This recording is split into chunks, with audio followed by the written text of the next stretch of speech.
They say you can never truly know someone, but I always believed I understood Emily better than anyone else on this planet. We crossed paths in college, tied the knot a few years after graduating, and I thought our relationship was rock solid. There was never a moment I doubted her. Not once. Sure, like any couple, we faced our ups and downs, but I felt we shared a strong connection. At least, that's what I thought. Then one day, everything crumbled around me, and it hit me hard. I had been living a lie for years. I can still recall the moment it all unraveled as if it were just yesterday. It was an ordinary day at the office, where I was engrossed in my marketing job. Suddenly, a notification pinged on my phone. It was a text from an unknown number, an accompanying video. Normally, I'd swipe left and delete it without a second thought, but something about this one piqued my curiosity. Against my better judgment, I pressed play. I wish I hadn't. Right there in glaring HD was Emily, my wife, the woman I had trusted, loved, and shared my life with, tangled up in bed with not just one, but multiple men. This wasn't some grainy amateur clip. It was polished, with professional lighting and angles, the whole shebang. My initial reaction? Complete numbness. It felt as if my brain was unable to process what I was witnessing. I watched it again, hoping I was mistaken, that it was just a bizarre look-alike. But there she was, in all her glory, living a life I had been completely oblivious to. My blood turned to ice as I watched, and I could feel my stomach twist. Then came the rage. Unfiltered, raw anger. How long had this been happening? Why would she betray us? Why me? I was at a loss for who to call or where to turn. But within hours, that video was circulating all over the internet. It didn't take long before people started messaging me, asking if I knew that my wife was Scarlet Knight, her stage name. And just to clarify, I had no idea. No inkling that the woman I came home to every night was living a double life as an adult film actress. But here's the kicker. It wasn't just the video that gnawed at me. It was the comments. Those cruel, vile remarks that turned her into some kind of underground star. With every view and every snide comment, my anger festered. Our private life, something that should have remained sacred, was now an open spectacle for the whole damn world to gawk at. I felt humiliated, emasculated, like the ground beneath me was shifting, leaving me powerless to halt the inevitable. Before I even had the chance to confront her, I ran into Ryan. Ryan was an old acquaintance from back in the day, more of a friend of a friend. He always had a thing for Emily. You know the type, overly charming, always hanging around, trying to play the role of the nice guy. It seemed harmless at the time, but now everything felt different. And of course, fate had a cruel sense of humor. Ryan knew all about Emily's little secret life. We bumped into each other at a coffee shop of all places. I had gone there to clear my head, and just my luck, there he was. He swaggered over, smirking like he had a juicy secret. With this smug, almost condescending tone, he said, "Hey man, tough times, huh? Heard about Emily's career change." I could hear the contempt dripping from his words, but there was also a hint of delight, as if he was relishing my misery. He teased, dropping lines about her past and secrets between them, leaving my head spinning even more. It was as if he thrived on my ignorance, enjoying every moment of my downfall. I couldn't tell if he was bluffing or genuinely knew something, but one thing was for certain. Emily had kept this monumental truth hidden from me. And now, a nagging thought plagued my mind. What else was she hiding? I couldn't think clearly. My mind was consumed by images of her with those men, the sound of Ryan's mocking voice echoing in my head, and the realization that everything I thought I knew was a mirage. The woman I loved, the one I'd built my life with, was now a total stranger. To make matters worse, it felt like everyone else had been in on her double life long before I was. When Emily walked in that night, I couldn't bring myself to look at her. Every word she uttered grated on my nerves. "Hey, babe," she said as if nothing was amiss, as if she hadn't just blown our life apart. I remained silent, simply staring at her, really staring, as if I was trying to uncover the person I'd lost sight of. I looked for the cracks in her facade, for the lies that slipped so easily from her lips. But she gazed back at me, completely clueless, as if she genuinely had no idea that the world I knew had crumbled around us. "Is something wrong?" she asked, feigning innocence. I could hear the tremor of fear in her voice, as if she sensed that I knew. Yet, she continued to play the part. In that moment, I allowed her to keep up the charade. I wasn't ready to confront her just yet. I wasn't prepared to face the brutal reality that my wife, my Emily, was someone entirely different. Deep down, I knew that once I opened that door, once I confronted her, there would be no turning back. The trust, love, and connection we had shared, it was already slipping through my fingers. But bringing it all out into the open would make it all too real. And I wasn't sure I was ready to face that reality. For days after the revelation, I couldn't find a moment's peace. Each time I tried to sleep, that damn video played in my mind like a broken record. All the pieces started to fit together. Late nights, those random trips she insisted were for work, phone calls she would take in another room. How did I miss all the signs? I replayed it endlessly, trying to make sense of it, grappling with how my life had spiraled so far out of control. The betrayal was painful enough, but the deceit, that cut me deeper than I ever expected. I knew I couldn't let it linger any longer. It was time to confront her. So, I waited. Every ticking minute felt like an eternity. When she finally came home late, she waltzed in as if everything was perfectly fine. "Hey babe, I picked up some takeout for us," she announced, casually tossing a bag onto the counter, the aroma of Chinese food flooding the room. It almost turned my stomach. I observed her as she slipped back into her routine, acting like nothing had shifted. But everything had changed, and she was well aware of it. I didn't waste any time with pleasantries. "We need to talk," I stated, keeping my voice low but firm, determined not to let any emotion seep through. I could see the moment the realization hit her. She knew the game was over. She dropped her purse on the couch, and for the first time, I noticed fear flickering in her eyes.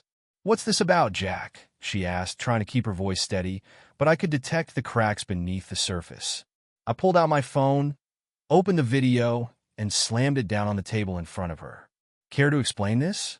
I barely managed to suppress the anger that was boiling just beneath the surface.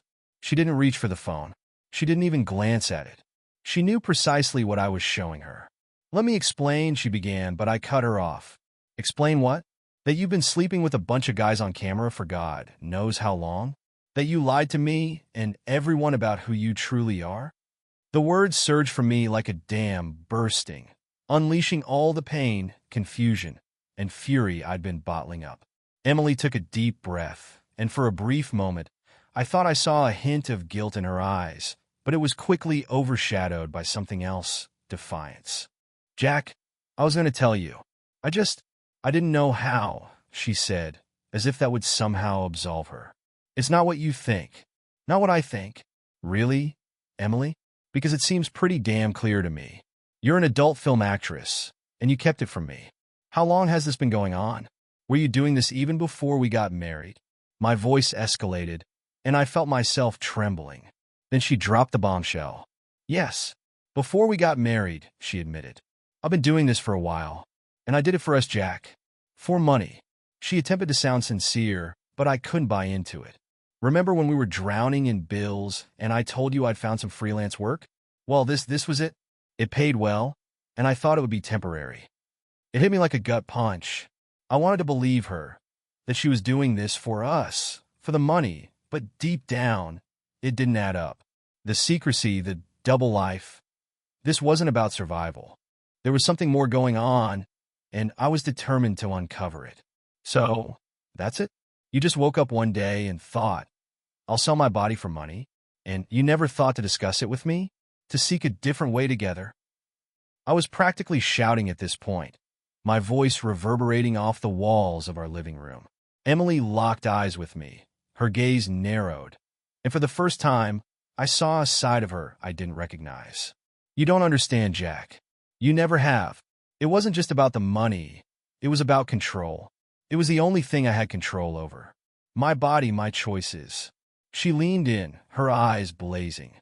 I felt powerful. For once, I felt like I was in charge. "And yeah, maybe it's not conventional. Maybe you think it's disgusting, but it's my life. My choice." Her words cut deep, and I felt like I was conversing with a stranger. This wasn't the Emily I married, the woman who used to curl up next to me, dreaming about our future. This was someone else entirely, and I despised her for it.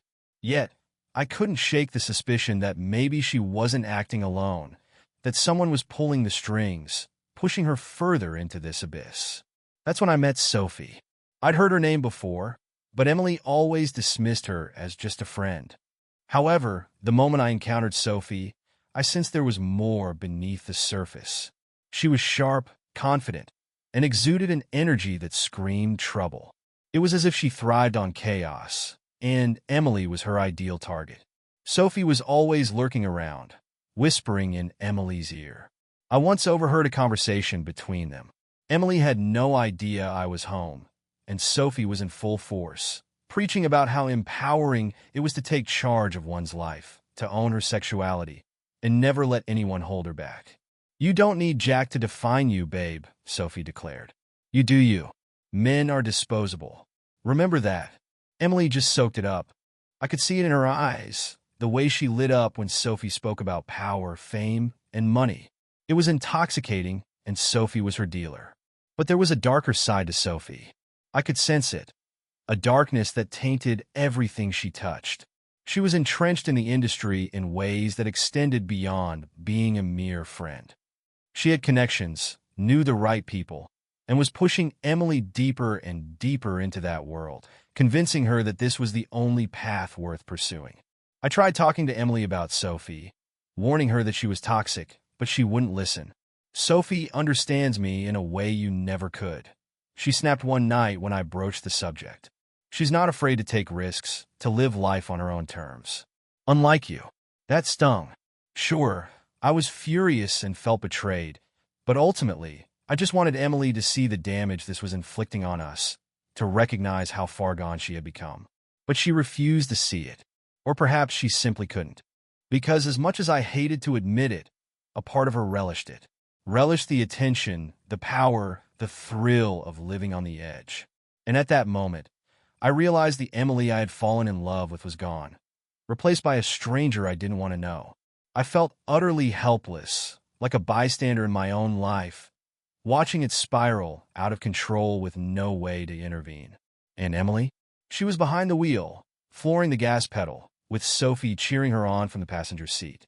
I was just there, strapped in, unable to escape, bracing myself for the inevitable crash. I couldn't bear it any longer. The betrayal, the deceit, the sheer audacity of everything. It was gnawing at me, eating away at my sanity. When I went to work, it felt like everyone was in on my secret, whispering behind my back. "There's Jack, the guy married to that adult film star," they must have thought, snickering as I walked past. Just looking at Emily made my stomach churn. And the worst part? She acted as if none of it mattered. Like this was just some phase we'd eventually get over. If she believed I'd simply sit back and let this slide, she was completely delusional. I needed an outlet. Some way to make her experience even a fraction of the agony and humiliation she had thrust upon me. So, I decided to strike at the heart of what mattered most to her, her precious career. Trust me, it wasn't merely about sharing that video. I was done playing the nice guy. I wanted the world to see Emily for who she really was. Scarlet Knight, the woman who had shattered my life. At first, my tactics were small-scale. I created fake profiles and started blasting screenshots of her videos across every social media platform I could find. Instagram, Twitter, Facebook, you name it. I made sure to tag her and use hashtags like #ScarletKnightExposed, linking everything back to her real name. I wanted everyone, her friends, her family, hell, even her co-workers, to witness what she was hiding behind closed doors. The backlash came swiftly. Strangers flooded her inbox with a torrent of hateful messages, hurling insults at her with reckless abandon. My phone lit up with texts from friends and acquaintances asking what was going on, expressing their shock and disgust. It felt strangely satisfying in a twisted way, like I was finally taking back some control. I was hitting back, showing her that actions have repercussions. I wanted her to feel the weight of shame, to know how dirty it felt to be exposed. But as is often the case with social media, things spiraled beyond my control. I thought I was landing a solid blow, but I never anticipated what would follow.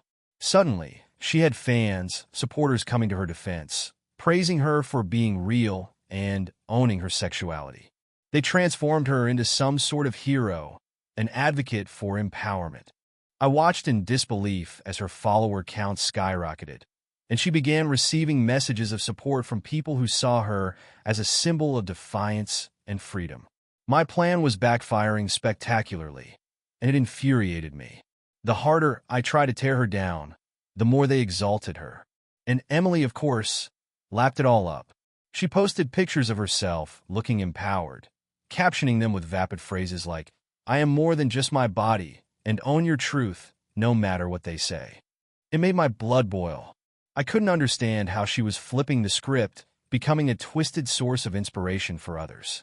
Here I was trying to ruin her while she basked in praise. That's when Craig entered the picture. A journalist for some edgy, liberal magazine, he was the kind of guy who thrived on controversial stories. He reached out to Emily and proposed writing a feature on her life, focusing on the challenges and triumphs of women in the adult industry. It made my stomach churn. This wasn't meant to be some heartwarming human interest piece. It was supposed to be a scandal, a downfall. But Craig saw it differently. He wanted to glorify her choices, to transform her into a voice for other women navigating that world. I couldn't let that happen, so I set out to sabotage the whole thing. I discovered where Craig lived and decided to pay him a little visit to get inside his head. When he opened the door, I could tell he was taken aback. He was this artsy-looking guy, long hair, thick-rimmed glasses, the whole package. I could see he thought he was above me, like he had some enlightened view of the world that I just didn't grasp. "Look, man," I said, trying to keep my voice steady. "I know you're planning to write this article on Emily, but you don't have the full picture. She's not some hero. She's a liar and a manipulator. She wrecked our marriage. And now you want to help her spin a fake narrative? Don't you see how messed up that is?" I was pleading with him, practically begging him to understand the gravity of the situation. But Craig just looked at me with that patronizing smile and said, "You know, Jack, sometimes it's better to let people tell their own stories. What Emily's doing is brave. It's not your place to dictate how she chooses to live her life." I wanted to punch him, to wipe that smug grin off his face. But I knew that if I acted on that impulse, I'd be the one facing the consequences, not him. When the article finally dropped, I felt like my world was crumbling. There was Emily, front and center, looking like some martyr, her face illuminated perfectly, her makeup flawless. The headline screamed, "Breaking Boundaries, the Real Life of Scarlet Knight." In the article, it was a puff piece, painting her as this misunderstood woman who took charge of her life, who refused to be shamed for her choices. And I was barely mentioned, like I didn't even matter. Just a minor detail in her grand narrative of liberation. I lost friends over it. People I thought would support me started saying things like, "Maybe you're being too hard on her, and she's just trying to find herself, man." Find herself? She found herself all right, with a camera pointed at her and a bunch of guys doing whatever they wanted. And I was the one being labeled the overreactor? Every night, I lay in bed, staring at the ceiling, feeling like I was losing everything, my dignity, my sanity, my very life. I was consumed by the need to destroy her, to make her pay. But the more I fought back, the more isolated I became. It was as if I were trapped in quicksand, each desperate move only pulling me deeper into despair. I started missing work, drinking more than I should, and losing touch with who I had been before all of this started. Emily, on the other hand, seemed completely unfazed. She thrived in the chaos, embracing it like a long-lost friend. I'd hear her on the phone with Sophie, giggling about how the article had blown up and how offers for interviews and speaking engagements were rolling in. "This is just the beginning, babe," I overheard Sophie say once. "The sky's the limit." And Emily? She lapped it up like a cat savoring cream, utterly oblivious to the devastation she'd left in her wake. That was when I realized the situation had spiraled beyond my control. The revenge, the anger, it was consuming me, transforming me into someone I hardly recognized. But I was trapped in a cycle. Every time I considered stepping back or letting it go, I'd remember that video. The lies, the betrayal. It all crashed over me like a tidal wave, and I'd find myself right back where I started, seething, resentful, and hell-bent on bringing her down. I was losing ground, and I knew it. Losing my grip on reality, my relationships, and my very sanity. I felt like a ship adrift, with no idea how to steer it back to safety. There was this moment when the full weight of it hit me, like a ton of bricks, how far things had deteriorated. Emily was living a double life, but so was I. Each morning, I woke up with this gnawing emptiness in my chest, dreading what fresh hell the day would bring. Every time I looked at Emily, I felt like I was gazing at two different people. There was Scarlet Knight, the rising star, the fantasy woman everyone seemed to want to claim for themselves. And then there was Emily, the woman I had married, the one who used to curl up beside me at night, now a total stranger. Her personal life? It was crumbling. At home, she was always angry, snapping at everything, on edge like a coiled spring. I'd occasionally find her sobbing on the bathroom floor, her head buried in her knees. But then she'd flip a switch, pull herself together, and head out to be Scarlet, the woman who flashed a perfect smile for the camera, radiating confidence and control. She acted like she had it all figured out, like she was empowered. But I could see through it. I could see the cracks beneath her facade. Then it happened. I received a call at 3 a.m., a call that shattered everything. It was Emily, her voice trembling, filled with panic, barely able to form coherent sentences. "Jack, please, you need to come get me. He attacked me." My heart dropped. For a moment, I almost hung up, thinking it was some twisted joke. But there was real fear in her voice. I found her outside a rundown motel on the outskirts of town. She was shaking, her clothes torn, bruises littering her arms. There was a wild, desperate look in her eyes that I had never seen before. "What the hell happened?" I demanded as I pulled her into the car. She wouldn't meet my gaze, staring straight ahead, trembling as if saying the words would make it all too real. "It was a fan," she finally confessed, her voice breaking. He came to see me at a signing last week. We talked. He said he was a huge fan. I never thought he'd follow me." Her sobs came in waves, spilling out like a torrent. "I thought he was harmless, just another guy who watches my videos. But tonight he showed up, and when I told him to leave, he lost it. He said I led him on, that I owed him." She gasped between sobs, struggling to catch her breath. "I tried to get away, but he wouldn't let me." She couldn't finish the thought. But I didn't need her to. I understood exactly what had happened. In that moment, all the anger I had felt toward her dissipated. Because despite everything, she was still Emily. Seeing her like that, beaten and terrified, gutted me. I wanted to find the guy who did this and tear him apart with my bare hands. All I could think about was getting her somewhere safe, away from all of this madness. We ended up at a 24-hour diner, sitting in a booth under the harsh glow of fluorescent lights. Emily sat across from me, picking at her scrambled eggs, her face streaked with dried tears. She looked fragile, like she might shatter at any moment. "What are we going to do?" she whispered, barely looking at me. And for the first time in months, I didn't have an answer. But what could I do? As much as I resented her, I couldn't stand to see her like this.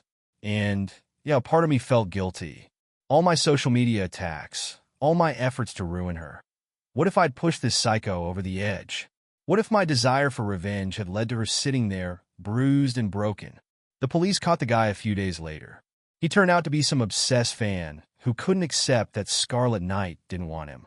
When they apprehended him, he had a shrine dedicated to her, posters, DVDs, screenshots of her online accounts. It made my stomach churn, realizing this was what her life had become, idolized by creepy individuals like him. But that was only the beginning of the fallout. The incident attracted even more attention to Emily, leading to more articles and interviews. And me? I couldn't escape it.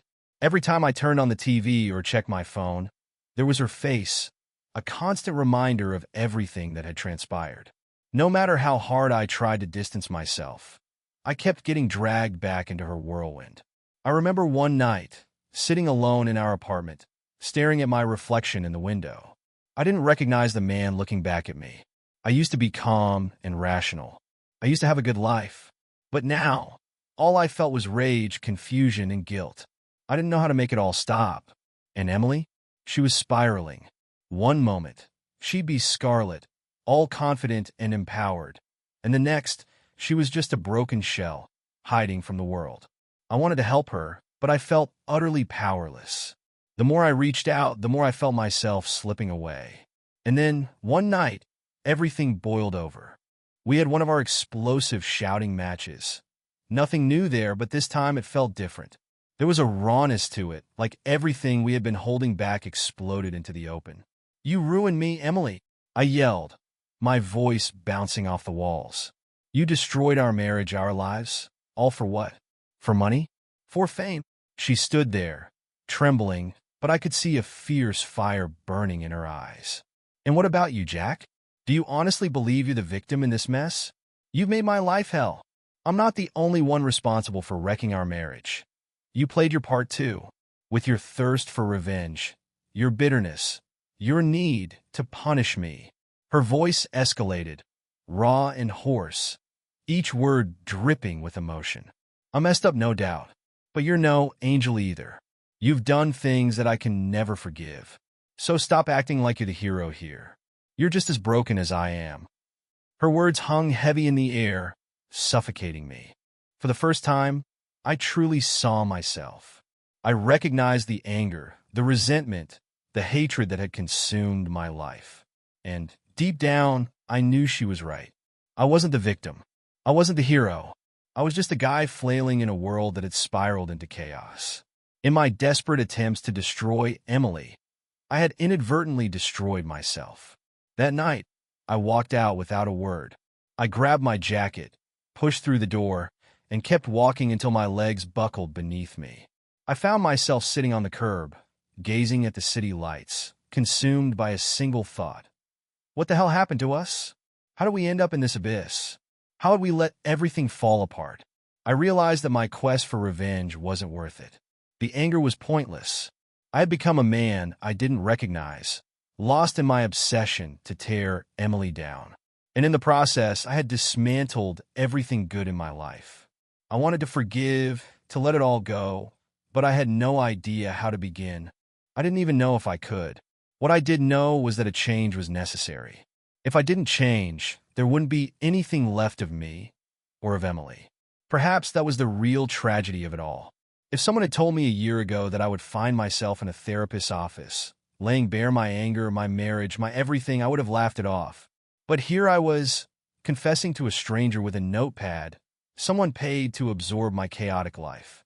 I guess when you hit rock bottom, the only way is up. And I had definitely hit rock bottom.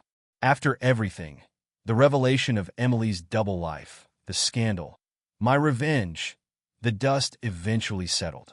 It wasn't a dramatic moment of clarity. It was gradual, like waking from a long, tormenting nightmare and realizing the world outside still existed.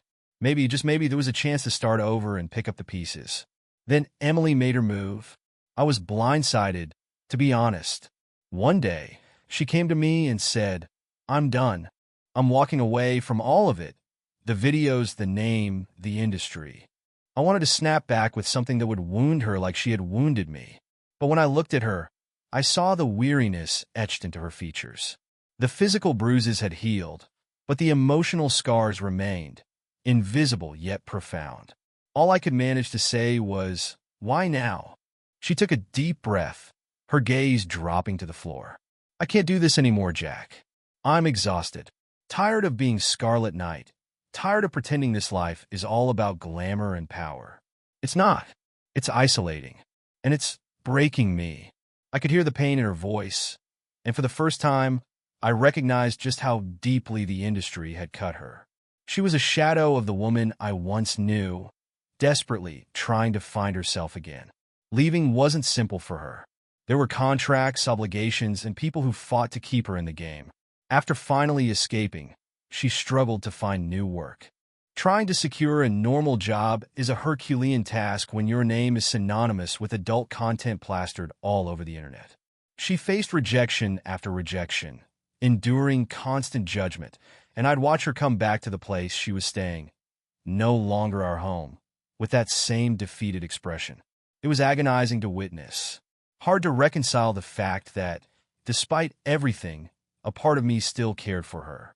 But Emily found friends, real ones. Not the toxic, superficial types like Sophie, who vanished as soon as Emily's star power began to wane. These were people who didn't care about Scarlet Knight or the baggage that name carried. They saw Emily for who she really was, a woman striving to make sense of her past and forge a new path. Slowly but surely, she started to change. She picked herself up, took on part-time gigs, and built a new circle around her. She began attending group therapy, connecting with other women who had navigated the industry and emerged on the other side with their own traumas and regrets. Meanwhile, I was fighting my own demons. I didn't want to admit that I had a problem, but the anger was consuming me. It had poisoned every relationship I had. Friends stopped returning my calls, weary of my rants about Emily, about Scarlet, about all the things I insisted were so vital. I was driving people away, and deep down I knew it. I had reached a point where even looking at myself in the mirror made me feel sick. That's how I ended up in therapy, sitting across from a guy named Dr. Smith who specialized in dissecting people's broken pieces and helping them make sense of their chaos. It was no walk in the park. Some days felt like pure torture. I had to revisit those painful moments, dissecting every argument, every misstep. But Dr. Smith didn't let me off the hook. He forced me to confront the reality that my revenge and hatred were merely symptoms of a deeper issue. My pride, my desire for control, my fear of vulnerability. Sure, it sounded like psychobabble, but once I started digging, it all clicked. I had been so fixated on punishing Emily that I had neglected my own well-being. I had forgotten how to heal. Emily and I mostly stayed away from each other, focusing on our own journeys of recovery. Still, I kept tabs on her, not in a creepy way, just out of curiosity. Through mutual friends, I learned she was getting better, starting to speak out about her experiences in the industry, aiming to help other women who had been exploited or harmed. It was strange to witness her stepping into this role as an advocate, a voice for those who didn't have one. Part of me respected that. I still harbored my anger and pain, but I could see she was genuinely trying to change, to do something meaningful with the mess she'd created. One day, I received an invitation, a seminar downtown. Emily was the keynote speaker. I almost tossed it aside. Why would I want to see her? Why would I want to hear her story? But something in me, perhaps that same twisted curiosity, compelled me to attend. And there she was, standing on that stage, a microphone in hand, sharing her story with a room full of strangers. She spoke of her mistakes, her regrets, but also of hope and forgiveness. I slouched down in my chair at the back, hoping she wouldn't spot me. But our eyes met for just a fleeting moment, and time seemed to freeze. There was no anger in her gaze, no blame, just understanding. It was as if she grasped what I had been through, what we had both endured.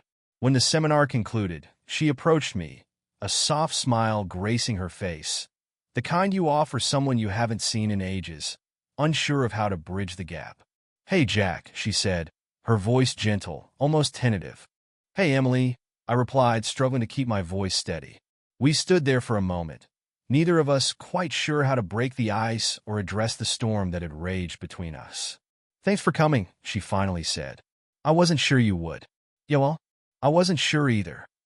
I let out a dry laugh, and she joined in, that familiar sound evoking memories of happier times before everything unraveled.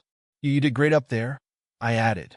"I mean, talking about it, owning it, that takes real guts." "Yeah," she replied softly, her gaze dropping to her hands. "I guess it does. And I want you to know I'm sorry, Jack, for everything. I never intended for things to spiral so out of control. I know I can't change what I did, but I'm trying to be better. For myself. For everyone." "Yeah, I get it," I said, and for the first time in a long while I truly understood. We were both just trying to move on, to find some semblance of peace in the wreckage of our lives. Standing there face to face with Emily, I realized that perhaps forgiveness wasn't about forgetting. It was about letting go. We didn't hug, nor did we make any promises about staying in touch. But there was an unspoken understanding between us. We had hurt each other, broken each other, yet we were both healing. And that was enough. As I stepped out of the seminar into the brisk night air, it hit me like a breath of fresh air. For the first time in what felt like forever, I inhaled deeply, one that didn't feel laden with regret or anger. I didn't know what the future held for either of us. Maybe our paths would cross again. Maybe they wouldn't. But I was certain of one thing: life moves on. And sometimes, that's all you can really ask for.